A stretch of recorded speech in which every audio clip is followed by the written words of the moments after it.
নমস্কার, কেমন আছো তোমরা সবাই? পায়েলের সংসারের একটি ছোট্ট ব্লগে তোমাদের সবাইকে স্বাগত জানাই। বিকেলবেলায় ঘুম থেকে উঠেই কিন্তু মনটা খুব খাই করছিল। এবার কি খাবো বুঝে উঠতে পারছিলাম না। তো হঠাৎই মনে পড়লো, আগের দিন হাজব্যান্ড যখন এসেছিল তখন কিন্তু বেশ অনেকগুলো আইসক্রিম এনেছিল। তো আগের দিন কিছুটা খাওয়া হয়েছিল আর কিছুটা রেখে দেওয়া হয়েছিল। আর আপাতত আমাদের এই বাড়িতে ফ্রিজটা রাখা নেই, অন্য কোথাও আছে। তো পাশের বাড়ির মামির কাছে কিন্তু আইসক্রিমগুলো মা রেখে এসেছিলো। তো মাকেই বললাম তুমি একটু এনে দাও। তো এই আইসক্রিমটা, এই যে বক্সের মধ্যে যে আইসক্রিমটা দেখছো কৌটোর মধ্যে, এটা কিন্তু কিট্টু খাইনি, আগের দিনও খাইনি, আমি খেয়ে নিয়েছিলাম। ও আসলে কোন শেপের যে আইসক্রিমগুলো হয় সেগুলো খেতেই ভালোবাসে। আর এই আইসক্রিমগুলো বলছে মাম্মা আমার ভালো লাগছে না।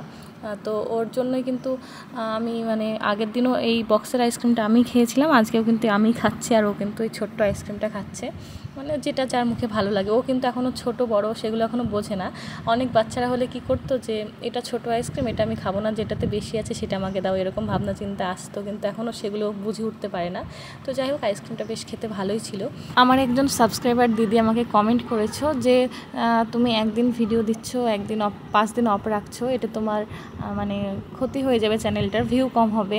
তুমি সত্যি ঠিক বলছো, আমিও কিন্তু এই ব্যাপারটা বুঝতে পারছি। কিন্তু কি করব বলো, আমি আর আমাকে 4-5টা দিন সময় দাও। আমি যখন ব্যারাকপুরে চলে যাব, আমি কথা দিচ্ছি, আমি যতটা চেষ্টা করব সপ্তাহে 7টা দিনই আমি ভিডিও দেওয়ার চেষ্টা করব। আসলে এখানে আমার অনেক সমস্যা, তোমাদেরকে আমি বলে বোঝাতে পারবো না। আর সত্যি কথা বলতে, এবার থেকে কিন্তু আমি যখন ব্যারাকপুর থেকে এখানে আসবো, তখন কিন্তু আমি হট করে বেরিয়ে আসবো না। আমি আমার যে শর্ট ভিডিওর চ্যানেলটা চালাই, সেটাতেও সেই ভিডিও কিছুটা করে আনতে হবে আমাকে। হাতে সময় নিয়ে আসতে হবে, নিজের কাজগুলো আগে গুছিয়ে নিতে হবে। বাড়ি যাব বলে হট করে বেরিয়ে চলে আসলাম। রান্নার ভিডিওতে তো প্রচুর জিনিস লাগে, সেগুলো আমি নিতে পেরেছিলাম না। এখানে কিন্তু সব কিছু পাওয়া যায় না, সব মিলিয়ে কিন্তু আমি ভীষণ প্রবলেমে আছি। আর ব্লগের যে ব্যাপারটা বলি তোমাদের, ব্লগ আপলোড করতে কিন্তু প্রচুর নেট লাগে। আর এখানে আমার আনলিমিটেড নেট একদম পাচ্ছি না, যেহেতু 5G চলে না আমাদের এখানে।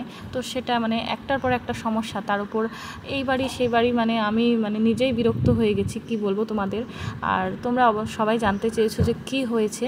তো তোমরা ভিডিওটা কন্টিনিউ করতে থাকো, তোমাদের সাথে আস্তে আস্তে শেয়ার করব। তো এখন কিন্তু বাজে মোটামুটি সকাল 10টা, 10:30। তো এখন যাব একটু বাজারে, যেহেতু কয়েকটা জামা নিয়েছিলাম। ওই যে বলছিলাম না, আগের দিন করিমপুর বাজারে গেছিলাম, তো ওখান থেকে একটা জামা নিয়েছিলাম, একটা অনলাইনে নিয়েছিলাম। তো সেই জামাগুলো কিন্তু সেলাই করতে হবে। আর আমার শ্বশুরবাড়ি যেখানে, সেখানে কিন্তু সেলাই করাটাও অনেকটা দূরে। তো আমি যেহেতু এখন এখানে আছি মায়ের বাড়িতে, এখানে 2 মিনিটের হাঁটা পথেই কিন্তু যাওয়া। তো আমারই একটা বৌদি আছে, সে তার ছেলেকে স্কুলে রাখতে যাবে, তো ভাবলাম বৌদির সঙ্গেই চলে যাই। আর এই যে আমার একটা মামার বাড়িতে এত সুন্দর ফুল গাছগুলো লাগিয়ে রেখেছে, কি বলবো, দেখে কিন্তু লোভ লাগছে, প্রচুর ফুল ধরেছে, প্রচুর। তো ভাবলাম যে একবার তোমাদের সাথে শেয়ার করি। এর আগে একবার শেয়ার করেছিলাম। আর এখন যেহেতু একটু বৃষ্টি পড়েছে, তো বর্ষা হয়েছে, তো ফুলের কালার কিন্তু একদম অন্যরকম হয়ে গেছে, খুব সুন্দর লাগছে। আর গোটা বাড়িটা শুধু ফুলেরই চাষ, কি বলবো তোমাদের।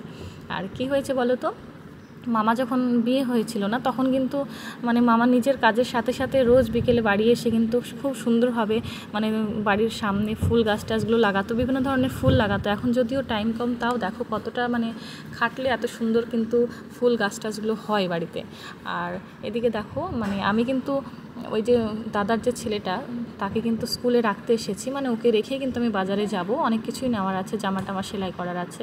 তো বৌদি বললো চলো, ঈশান, ওর নাম ঈশান, তো ঈশানকে একটু ঘরে রেখে আসি। তো সেই জন্যই উপরে আসলাম। আর উপরে এসে আমারও মনে পড়ে যাচ্ছে, এই সেম স্কুলে ছোটোবেলায় আমিও পড়তাম। এই যে ঘরগুলো দেখছো, এক সময় কিন্তু এগুলো 3-4 ঘর ছিল, একটা 3 ক্লাস ছিল, একটা 4 ক্লাস ছিল।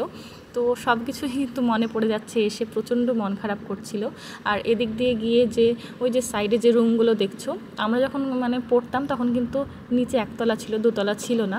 আর এত সুন্দর খেলার ব্যবস্থা হয়েছিল যখন আমরা 4-5-এ পড়তাম। যখন 1-2-এ পড়তাম তখন কিন্তু এত কিছু ছিল না। আর এই যে পুরো গ্রাউন্ডটা দেখছো, আর ওই যে জুম করে দেখাচ্ছি, দেখো ওইখানে কিন্তু আমাদের পোস্ট অফিস।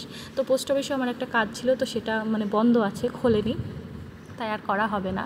আর স্কুলের চারিদিকটা এসে না এত মন খারাপ হয়ে যাচ্ছে, সেই ছোটোবেলার কথা কিন্তু মনে পড়ে যাচ্ছে। আর আমাদের স্কুল জীবনটা কিন্তু খুব সুন্দর ছিল, আমি একটু পড়াশোনায় ভালোও ছিলাম, স্যার ম্যাডামরা খুব ভালোবাসতো।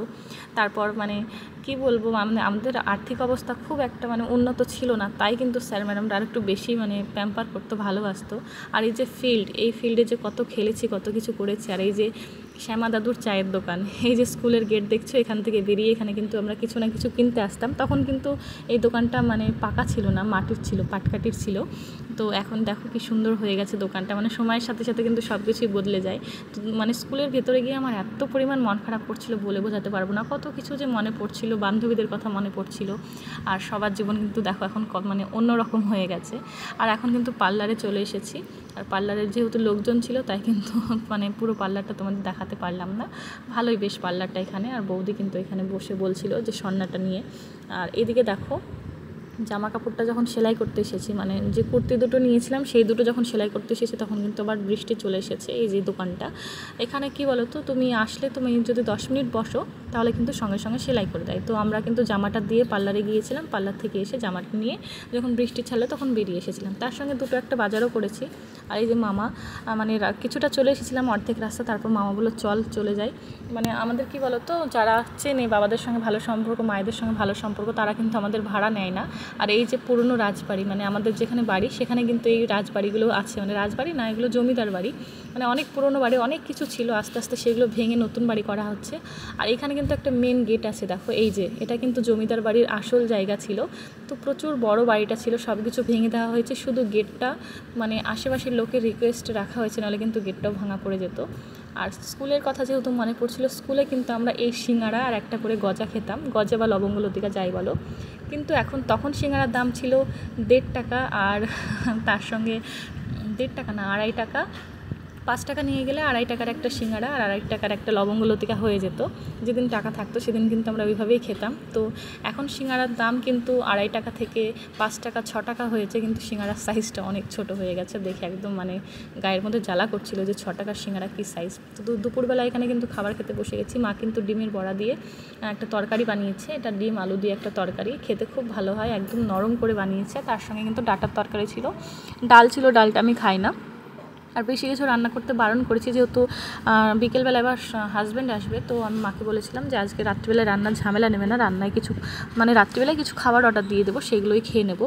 তো সেই জন্য মা কিন্তু একদম হালকা পাতলা রান্না করেছিল। আর মায়ের হাতের এই ডিমের বড়ার তরকারি আমার কিন্তু খুব ভালো লাগে খেতে। আর এদিকে দেখো আমি কিন্তু বাজার থেকে আসার সময়, যখন বাজার থেকে আসি তখন বাজার থেকে আসার সময় এই যে ছানার জিলাপিটা এনেছিলাম।